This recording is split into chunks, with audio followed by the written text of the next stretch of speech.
Ship का जो बंद करने का रेशो लगातार बढ़ता जा रहा है। क्या इसका कारण युद्ध है? क्या इसका कारण स्कैम है? इसका कारण सिर्फ और सिर्फ कुछ समय के लिए मार्केट स्टेबल हो जाता है, लेकिन ऐसा नहीं कि वो मार्केट हमेशा हमेशा के लिए डाउन रहने वाला है। हम लोग हमेशा उल्टा करते हैं।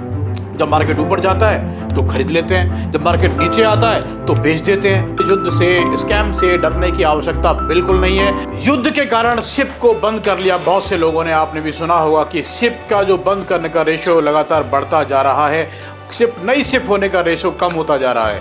तो इसका जो मेन रीजन है वो क्या है? क्या इसका कारण युद्ध है? क्या इसका कारण स्कैम है? ऐसा हम समझते हैं कि इसका कारण युद्ध है। इसका कारण सिर्फ और सिर्फ माइंड सेट है। जैसे पहले ही मैं कहता हुआ आया हूँ कि आपका माइंड सेट है, आपका माइंड सेट किस चीज़ पे काम करता है। वो डर जाता है बीच में, तो कहीं ना कहीं बीच में डर हो जाता है कि अब तो युद्ध स्टार्ट हो गया, अब तो कोई स्कैम हो गया, अब तो ट्रंप साहब ने ट्वीट कर दिया तो मार्केट नीचे चला जाएगा। सही बात है, मार्केट नीचे जाता है, लेकिन उस मार्केट के नीचे जाने से आपको ऊपर, मेरे ऊपर क्या फ़र्क पड़ने वाला है? कुछ समय के लिए मार्केट स्टेबल हो जाता है, लेकिन ऐसा नहीं कि वो मार्केट हमेशा हमेशा के लिए डाउन रहने वाला है या अगले 5-10 साल के लिए डाउन रहने वाला है। ऐसा तो आज तक हिस्ट्री में हुआ नहीं। तो चलिए इसी बात पर पिछला कुछ देख लेते हैं जो हमारे देश के अंदर अभी तक घोटाले हुए हैं, युद्ध हुए हैं। तो पिछले युद्ध और घोटालों के बारे में थोड़ा जान लेते हैं। यदि आप पिछले कुछ सालों में देखें आप, तो हर्षित मेहता कांड हुआ था 1992-93 में। उसके बाद कई सारे छोटे मोटे कांड हुए, कई सारे घोटाले हुए, स्कैम्स हुए।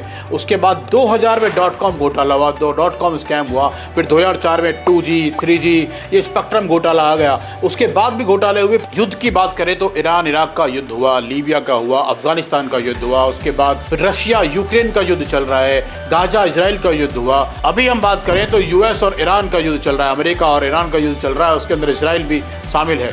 तो ये युद्ध चल रहा है। तो यहाँ पर लोग सोच रहे हैं कि अब पता नहीं क्या होने वाला है। कई सारी बातें उसकी ऐसी भी हुई कि युद्ध खत्म हो गया, लेकिन ख़त्म होने के बाद दोबारा शुरू हो जाता है, फिर कहीं हमला हो जाता है।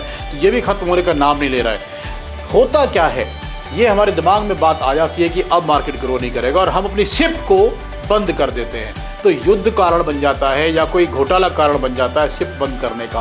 लेकिन उससे जो नुकसान है ना, वो सिर्फ आपको ही होने वाला है भैया, मुझे नहीं होने वाला। जो शिप बंद करेगा उसको नुकसान होने वाला है, क्योंकि उसका जो कॉर्पस अब इकट्ठा हुआ था उसके अंदर आपने और डालना बंद कर दिया तो वहीं थम जाएगा। मार्केट नीचे चला गया, जब मार्केट नीचे चला गया तो आपका कॉर्पस डालना आपने बंद कर दिया। अब जो कॉर्पस आप इकट्ठा करना बंद कर देंगे, उसका शिप को जब आप डालना कंटिन्यूटी उसकी तोड़ देंगे तो वहाँ पैसा नहीं जा पाएगा। जब मार्केट नीचे गया तो आपने पैसा डालना बंद कर दिया।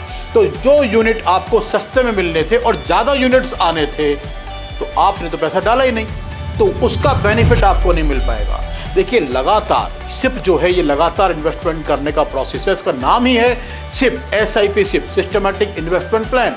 अगर आप लगातार उस पैसे को डालते रहते हैं और जब मार्केट नीचे होता है तब भी आप खरीदते हैं, तो आपको कम पैसे में ज़्यादा यूनिट मिल जाते हैं। हम लोग हमेशा उल्टा करते हैं। जब मार्केट ऊपर जाता है तो खरीद लेते हैं, जब मार्केट नीचे आता है तो बेच देते हैं। लेकिन जब मार्केट नीचे आता है तो खरीदना चाहिए। जो चीज़ मुझे कल को 1 लाख रुपए में मिल रही थी और आज वो 80,000 में मिल रही है, तो 80,000 में खरीदना चाहिए ना। हम क्या करते हैं कि 1 लाख में ना खरीदेंगे, जब वो बढ़ जाएगा तो उसको हम 1,10,000, 1,25,000 में खरीदेंगे। अभी चांदी दिवाली पे देखिए ना क्या रेट था। कुछ लोगों ने कहा कि मैंने चांदी 1 किलो खरीदी, मैंने आधी किलो खरीदी, और मैं 10 किलो खरीद लेता, 5 किलो खरीद लेता, आज उसको बेच देता। तो भाई खरीद लेता ना।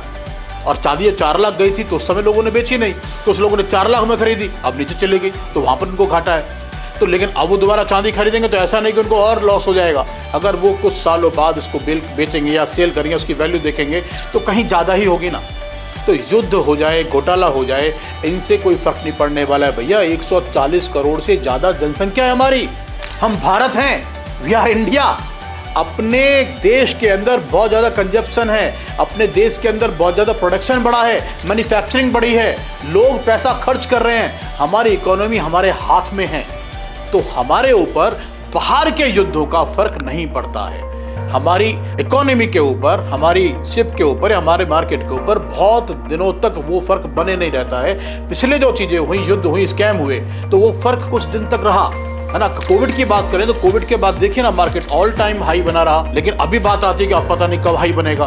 भाई हाई बनेगा, ऐसा नहीं कि 2 महीने, 4 महीने, 5 महीने बन जाए, हो सकता है साल भर ना बने, इसका बनेगा। लेकिन ये गारंटी बनता है, क्योंकि वहाँ से युद्ध के प्रभाव से धीरे धीरे निकलने में थोड़ा समय लगता है, लेकिन इसका मतलब ये कतई नहीं है कि हम अपने इन्वेस्टमेंट को या अपनी शिप को निकाल दें या उसको रोक लें या जो कॉर्पस इकट्ठा हुआ उसको भी निकाल लें वापस। तो ये इसका समाधान कतई नहीं है। इससे नुकसान तो सिर्फ उस इंडिविजुअल पे पड़ने वाला है जिसने वो कॉर्पस इकट्ठा किया था पिछले 5 साल 10 साल में, या जिसने अभी नई शुरू की थी शिप, उसने रोक दी, तो उसके पास अगले 10 साल में कुछ भी नहीं होने वाला है। उसके पास कॉर्पस ही नहीं होगा, पैसा इकट्ठा नहीं होगा। तो इन सारी चीज़ों में ना पड़ने के बाद जो आप सिर्फ रेगुलर इन्वेस्टमेंट कर रहे हैं वो वैसे ही इन्वेस्टमेंट रहना चाहिए। बात को समझिए। आप पहले ये डिसाइड कीजिए कि आप इन्वेस्टर हैं, ट्रेडर हैं, या सिर्फ यहाँ मार्केट में आप घबराने के लिए आए हैं। ओहो युद्ध चल रहा है, मेरा पैसा गिर जाएगा, ओहो स्कैम होगा, मेरा पैसा गिर जाएगा। तो ये इन 3 कामों में से आप कौन से काम के लिए हैं? आप इन्वेस्टर है ना, तो अब ये डिसाइड कीजिए कि आप शॉर्ट टर्म इन्वेस्टर हैं, मिड टर्म हैं या लॉन्ग टर्म इन्वेस्टर हैं। यदि ये बात करूँ 5 से 10 साल के लिए यदि आप हैं तो आप शॉर्ट टर्म हैं। यदि आप 10 से 15-20 साल के लिए हैं तो आप मिड टर्म है। लॉन्ग टर्म इन्वेस्टर हमेशा पैसा बनाता ही बनाता है, और वो होता है 20 साल से ज़्यादा। यदि आप 20-25 साल 30 साल 35 साल के लिए बने हैं मार्केट में तो आप लॉन्ग टर्म इन्वेस्टर हैं, और आप वो छोटी छोटी शिप करके ना कई करोड़ रुपए कर सकते हैं, कई करोड़ रुपए का कॉर्पस इकट्ठा कर सकते हैं, बशर्ते उसको आप लगातार जारी रखें। कई सारे लोग सोचते हैं कि यार मार्केट में एक साथ पैसा डाल लेता हूँ, किसी के पास 5 लाख होंगे, 10 लाख होंगे, 20 लाख होंगे, 50 लाख होंगे, 1 करोड़ होंगे, 2 करोड़ होंगे। तो भैया आपके 50 लाख 1 करोड़ 2 करोड़ रुपए से मार्केट में डालें या ना डालें, कोई फर्क नहीं पड़ता मार्केट को। मार्केट तो एक समुद्र की तरह है, एक आध लोटा पानी या एक आध टैंकर पानी भर के निकाल लेंगे तो भी कोई फर्क नहीं पड़ने वाला है। मार्केट चलता है बहुत बड़े बड़े पैसे से, बहुत बड़ा ह्यूज पैसा चाहिए मार्केट में।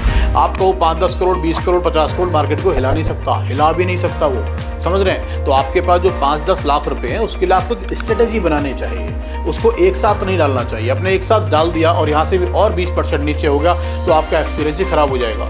आपको उसको डाइवर्सिफाई करना चाहिए। डाइवर्सिफाई करने के लिए पहले मैंने कई सारी वीडियोस बनाए हैं, आप जाके देखेंगे। डिस्क्रिप्शन में भी मैं एक लिंक दूंगा, यहाँ पर भी आप उस डाइवर्सिफिकेशन कैसे करना है पैसे का, उस लिंक पे क्लिक करके देखेंगे तो आप उस पूरी इन्वेस्टमेंट स्ट्रेटेजी को जानेंगे कि आपको पैसा कहाँ कहाँ कैसे कैसे डालना चाहिए, आपकी प्रायोरिटी क्या होनी चाहिए। सपोज कीजिए कि आपके पास आज 10 लाख रुपए है और आपको उसकी ज़रूरत है 2 साल के बाद, 3 साल या 4 साल 5 साल के बाद आपको अपने बच्चे की हायर एजुकेशन के लिए ज़रूरत है, तो आपको वो पैसा सिप में म्यूचुअल फंड में नहीं डालना चाहिए। आपको अधिकार ही नहीं है उसको डालने का। आपको पैसा डालना चाहिए एफडी में। एफडी में 5.5, 6, 7% जो भी परसेंट आपको मिलता है वो रिटर्न लेके संतुष्ट हो जाइए, लेकिन आपके पास वो पैसा उस समय उपलब्ध होना चाहिए। ऐसा नहीं है कि आपने वो डाल दिया मार्केट में, शेयर मार्केट में, म्यूचुअल फंड में लगा दिया और मार्केट नीचे हो गया और वो पैसे का कॉर्पस भी कम हो गया। आपको ध्यान में रखते हुए अपनी प्रायोरिटी सेट करनी चाहिए। उसके लिए पीछे की वीडियोस हैं, आप वो देख सकते हैं। और ये सारी चीज़ें युद्ध से, स्कैम से डरने की आवश्यकता बिल्कुल नहीं है। लगातार मार्केट में बने रहें, लंबे समय तक बने रहें, गारंटेड आपको अच्छी रिटर्न्स मिलने वाली हैं।